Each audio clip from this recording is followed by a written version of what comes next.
अब करप्शन तो साफ जाहिर हो गई। जिन पे छापे पड़े उन्होंने चंदा दिया। जिस तरह से इन्होंने इलेक्ट्रल बॉन्ड्स से अपना मुनाफा किया है, जिस तरह से इन्होंने ईडी के जो प्रोसिक्यूशन है बंद करके लोगों से चंदा लिया है, मैं मोहन भागवत जी से पूछना चाहता हूं कि क्या आप उसके खिलाफ आवाज उठाओगे? आप एक बार कह दीजिए कि आप भाजपा के साथ हैं, जो भी वो करप्ट कारनामे करते हैं, काम करते हैं, वो आप विरोध नहीं करोगे, तो हमें पता चल जाएगा, स्पष्ट हो जाएगा कि आप किसकी तरफ हैं। ईडी ने रेड किया, वो आपकी सरकार की एजेंसी है। उसके बाद आपने समझौता किया, उन्हीं लोगों से पैसा लिया। अपने साथ चुनाव कराएंगे, ये हम देखेंगे, और किस पारदर्शिता के साथ ये सरकार चुनाव लड़ेगी वो भी हम देखेंगे। लेकिन आज मैं आपको याद दिलाना चाहता हूं और कुछ सवाल मैं पूछना चाहता हूं।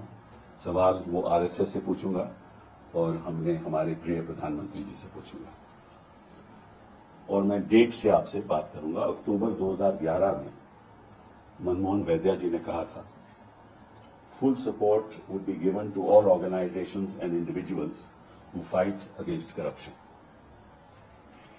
वैद्या जी ने कहा था। तो मैं पूछना चाहता हूं, अब करप्शन तो साफ जाहिर हो गई। जिन पे छापे पड़े उन्होंने चंदा दिया। तो मैं वैद्या जी से पूछना चाहता हूं कि आप इस करप्शन की लड़ाई लड़ोगे कि नहीं?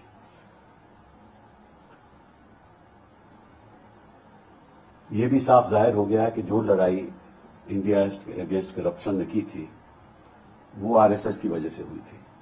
शायद आप लोगों को मालूम नहीं, अक्टूबर 2011 में कोट अनकोट उन्होंने, वैद्या जी ने कहा, it was during these interactions that the RSS suggested to him, that is Anna Hazare, to go in for a movement against corruption. ये बात वैद्या जी ने कही। इसका मतलब जो अभियान उस समय शुरुआत हुई थी जिसकी, उसके जिम्मेदार आरएसएस थी। अब मैं मोहन भागवत जी की बात करूंगा। फरवरी 2012 उन्होंने कहा, corruption is the political system in the political system could not be arrested merely by taking stringent action against corrupt public servants. Other remedies like electoral reforms and making the system transparent and accountable should also be considered to usher in good governance in the country. तो transparent system तो आपने देख लिया कितना transparent है। जिस तरह से इन्होंने इलेक्ट्रल बॉन्ड्स से अपना मुनाफा किया है, जिस तरह से इन्होंने ईडी के जो प्रोसिक्यूशंस हैं वो बंद करके लोगों से चंदा लिया है, ये सरकार ने लिया है। तो मैं मोहन भागवत जी से पूछना चाहता हूं कि क्या आप उसके खिलाफ आवाज उठाओगे? मोहन भागवत जी ने एक स्पीच दी अक्टूबर 2012 में, और ये मैं आपको कोटेशन में दे रहा हूं, मैं अपनी बात नहीं कहता। RSS believes in nation building and is openly supporting every movement against corruption. Bhagwat ji ने कहा कि आप इस देश को उज्जवल देखना चाहते हैं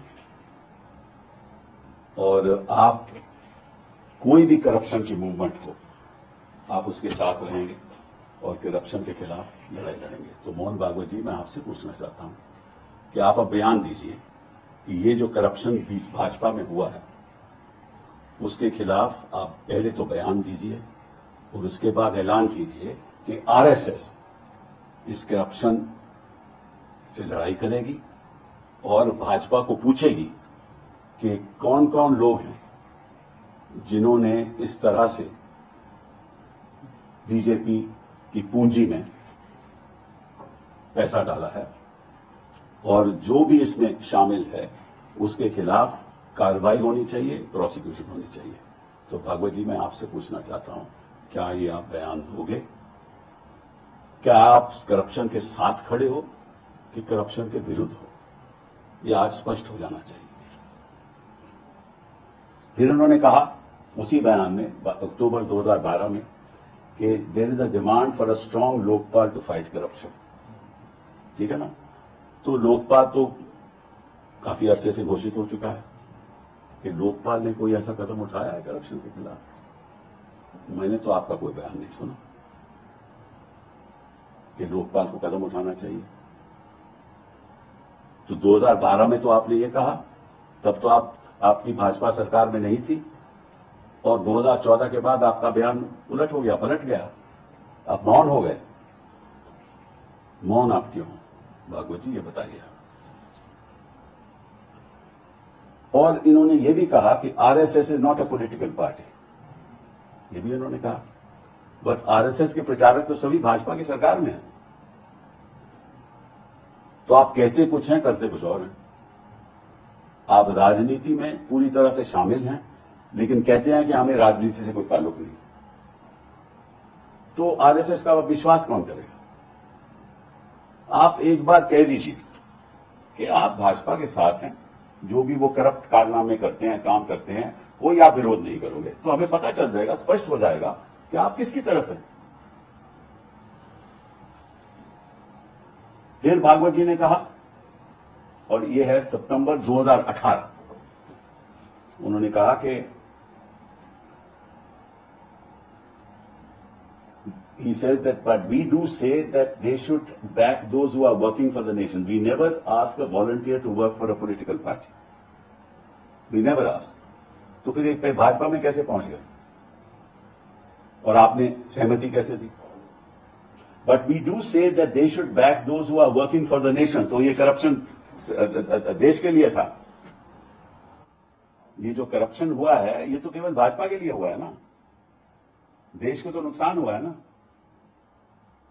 तो आप बताइए, आरएसएस बताइए, क्या वो भाजपा के साथ है और भाजपा के खिलाफ है इस मामले में?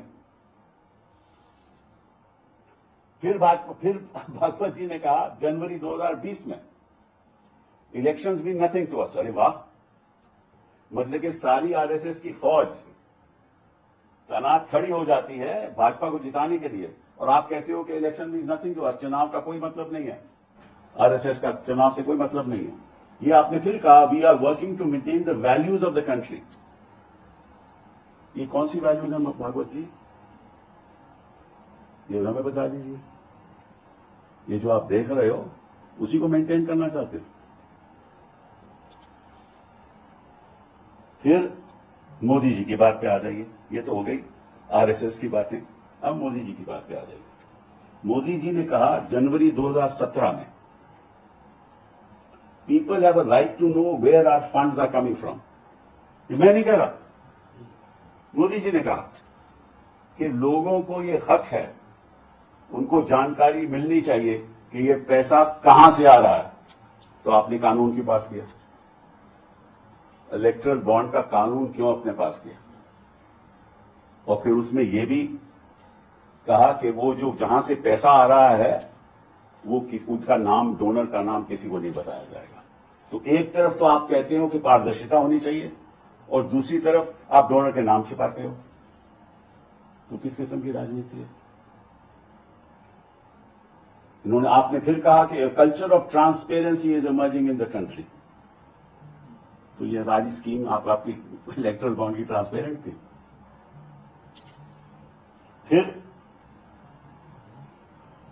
फिर आपने कहा, और अब है अक्टूबर 25, 2013 में, मुझे प्रधानमंत्री बनाने ही बना, लेकिन मुझे चौकीदार बना।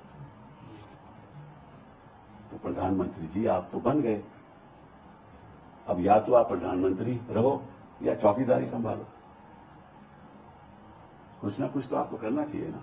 हम चाहते हैं कि आप देश की चौकीदार हो, और जो भी आपके इसमें लोग इन्वॉल्व हैं, चाहे वो भाजपा के हों, चाहे वो ईडी के हों, क्योंकि बिना रेड के तो ये बात आज सामने आती नहीं।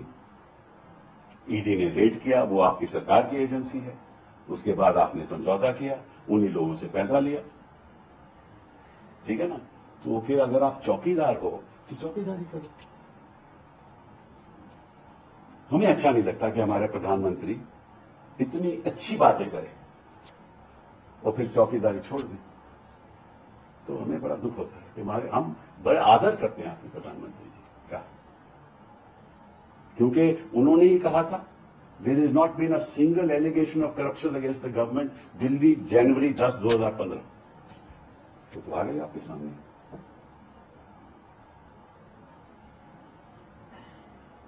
तो ये सवाल आज खड़े होते हैं और हम चाहते हैं कि खुद सरकार, खुद आरएसएस याचिका डाले सुप्रीम कोर्ट में और कहे कि ये इतना बड़ा घोटाला जो हुआ है उसकी पूरी तरह से एक इंडिपेंडेंट एसआईटी की जांच होनी चाहिए और जो भी इसमें शामिल हैं लोग, चाहे वो बिजनेसमैन हों, चाहे वो ईडी के लोग हों, चाहे वो भाजपा के लोग हों, चाहे वो मंत्री हों, उनको सबके खिलाफ प्रोसिक्यूशन होना चाहिए।